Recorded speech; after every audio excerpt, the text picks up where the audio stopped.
సంవత్సరం వస్తుంది. తెలుగు జాతి ప్రకాశం, తెలుగు భాష వికాసమే ధ్యేయంగా 6వ ప్రపంచ తెలుగు రచయితల మహాసభలు నిర్వహిస్తున్నట్లు అవనిగడ్డ ఎమ్మెల్యే ప్రపంచ తెలుగు రచయితల సంఘం గౌరవ అధ్యక్షులు, ఏపీ తొలి అసెంబ్లీ డిప్యూటీ స్పీకర్ డాక్టర్ మండలి బుద్ధప్రసాద్ తెలిపారు. ఈ నెల 28, 29 తేదీల్లో విజయవాడ కేవీఎం కళాశాలలో ప్రపంచ తెలుగు రచయితల సంఘం, కాకరపర్తి భావన్నారాయణ కళాశాల, కృష్ణా జిల్లా రచయితల సంఘం సంయుక్త ఆధ్వర్యంలో ప్రపంచ తెలుగు రచయితల మహాసభలు ఏర్పాటు చేసినట్లు బుద్ధప్రసాద్ మీడియాకు తెలిపారు. ఈ సందర్భంగా పర్యావరణ పరిరక్షణపై యువ కవుల సమ్మేళనం ఏర్పాటు చేసినట్లు ఆయన తెలిపారు. అనేక మంది ప్రసిద్ధ కవులు, రచయితలు 6వ ప్రపంచ తెలుగు రచయితల మహాసభలో విజయవాడ నగరంలోని కాకరపర్తి భావనారాయణ కళాశాలలో 28, 29 తేదీలో జరగనున్నాయి. 28వ తేదీన ఈ మహాసభల్ని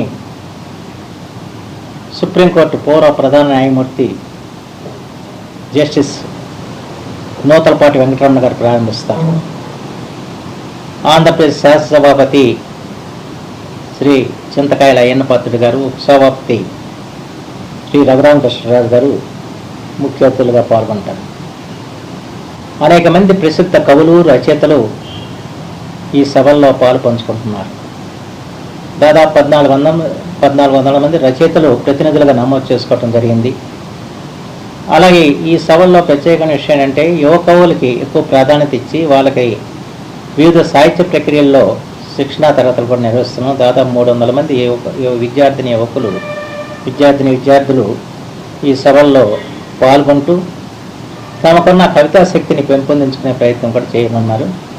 అలాగే పర్యావరణ పరిరక్షణ మీద యువ కవుల కవి సమ్మేళనం కూడా ఏర్పాటు చేశాం.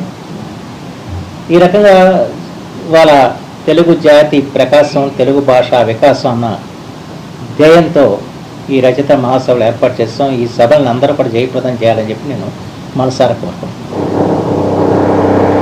6వ ప్రపంచ తెలుగు రచయితల మహాసభలో విజయవాడ నగరంలోని కాకరపర్తి భావనారాయణ కళాశాలలో 28, 29 తేదీలో జరగనుంది.